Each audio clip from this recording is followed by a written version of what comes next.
In the summer of 1934, a photograph surfaced from the attic of an abandoned farmhouse outside Marietta, Ohio. It was small, sepia, brittle with time, but its contents have never been explained.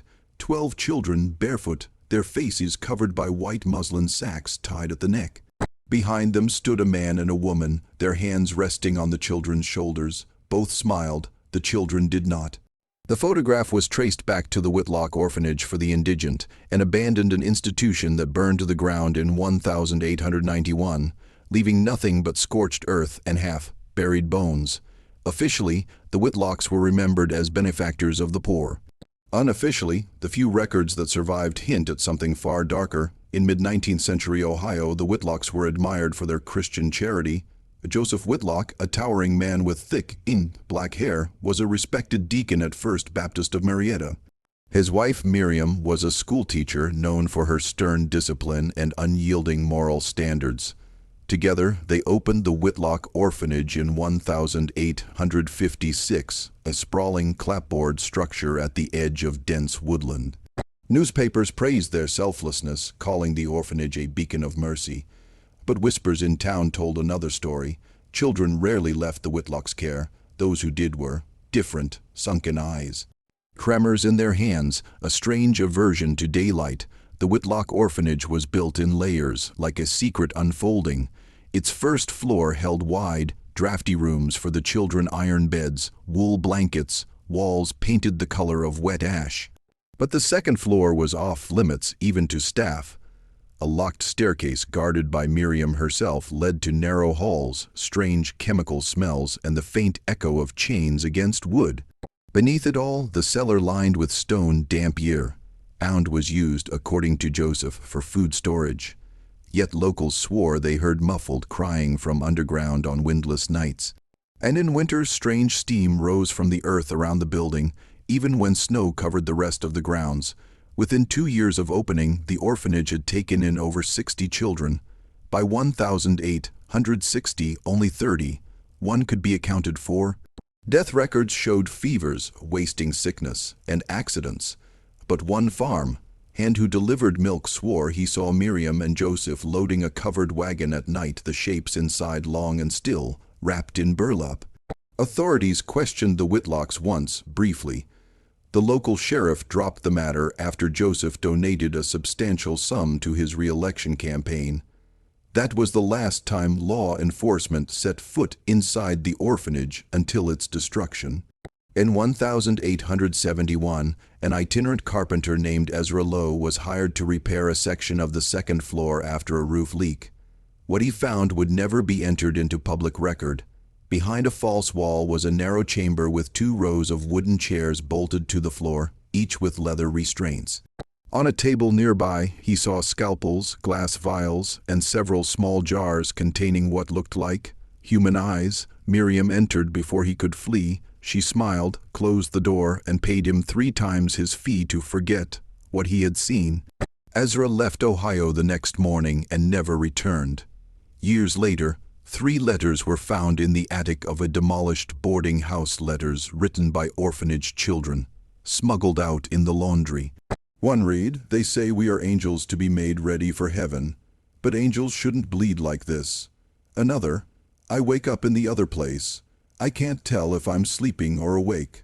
They say I must be still or the needle will break." The handwriting was shaky, the words misspelled, as though written in haste or pain.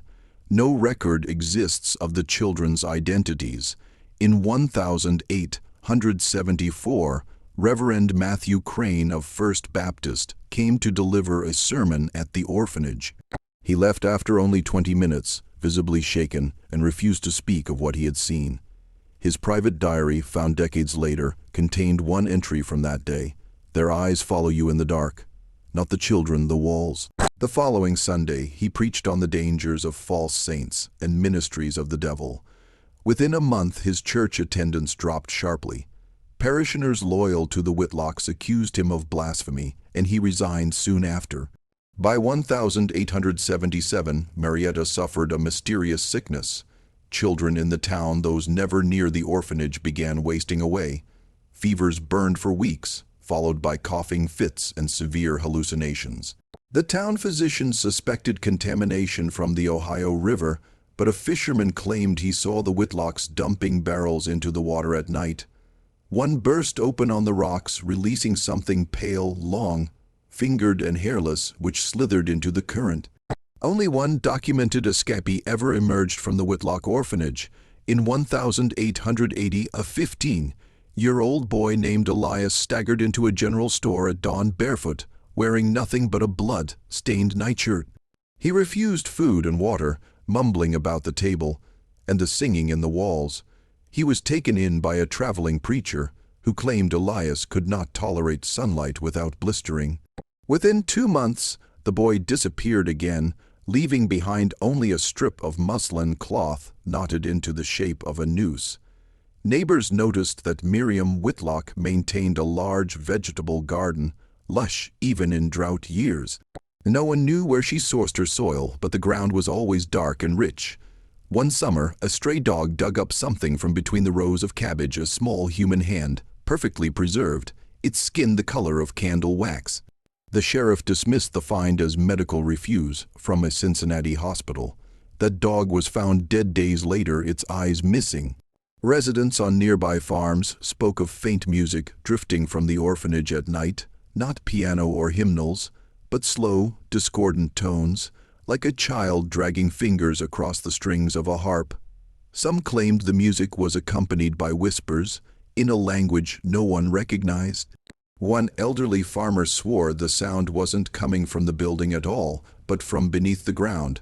When the orphanage finally closed in 1885, officially due to financial strain, a single leather-bound ledger was removed by authorities. It was locked with a brass clasp and sealed in the county courthouse. In 1912, a janitor broke it open out of curiosity. Inside were pages of names, each written in red ink. Besides some were notations like "twice prepared," "veins dry," and "reclaimed." The ledger vanished from evidence the following week. On March 6, 1891, the Whitlock Orphanage burned to the ground in the early morning hours. Witnesses described flames that burned white, not orange, and a thick black smoke that smelled like boiling meat. Of the 37 children registered as residents, none were found, nor were Miriam or Joseph. The cellar was discovered to be much larger than the building's footprint, extending deep into the earth, but it collapsed before it could be fully examined.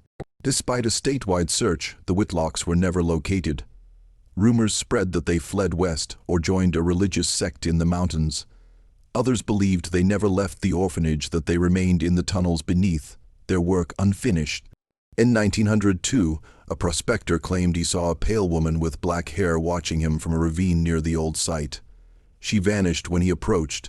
In 1926, a WPA work crew excavating near the orphanage ruins uncovered 13 small coffins, each no longer than 3 feet. Inside were not intact bodies, but fragments, jawbones, finger bones, pieces of spine. The coroner noted unnatural shaping to some of the skulls, as if the bone had been softened and reshaped during life. The remains were reburied in unmarked graves. The photograph that began this investigation resurfaced in 1934, found by a demolition crew. The children's sack-covered faces, the Whitlocks' warm smiles, and in the far left corner, barely visible, the outline of something crouching. Long fingers clutching the wall. No one could say what it was, or why it seemed to be looking directly at the photographer. Even now, locals avoid the orphanage grounds. Those who wander too close report a hollow echo beneath their footsteps, as though walking above a vast, empty chamber. On quiet nights, they claim to hear faint singing, the same discordant tune from decades ago, seeping through the earth. Historians who have tried to piece together the Whitlock story often hit dead ends. County records are missing. Newspapers from the era have gaps exactly where the orphanage would be mentioned. Some suggest an intentional cover-up, that the Whitlocks supplied material to medical schools or to someone far more powerful. Others believe the Whitlocks were part of an older tradition brought over from Europe that required offerings. Today, The only confirmed relic of the Whitlock Orphanage is a single child's shoe found in the cellar rubble during the fire's aftermath. Its leather is soft as flesh, its sole burned black. On the inside heel, written in tiny block letters, are the words, "I am still here." The land where the Whitlock Orphanage once stood is now overgrown, its boundaries marked only by rotting fence posts. But the ground remembers. The soil is unnaturally dark, and nothing planted there ever wilts. Visitors say the air is different, heavy, metallic, clinging to the skin. And sometimes, if you linger past sunset, the air grows colder, and you'll hear it, the slow creak of iron beds, the soft hum of a woman's voice, and the sound of small feet shuffling in the dirt, waiting.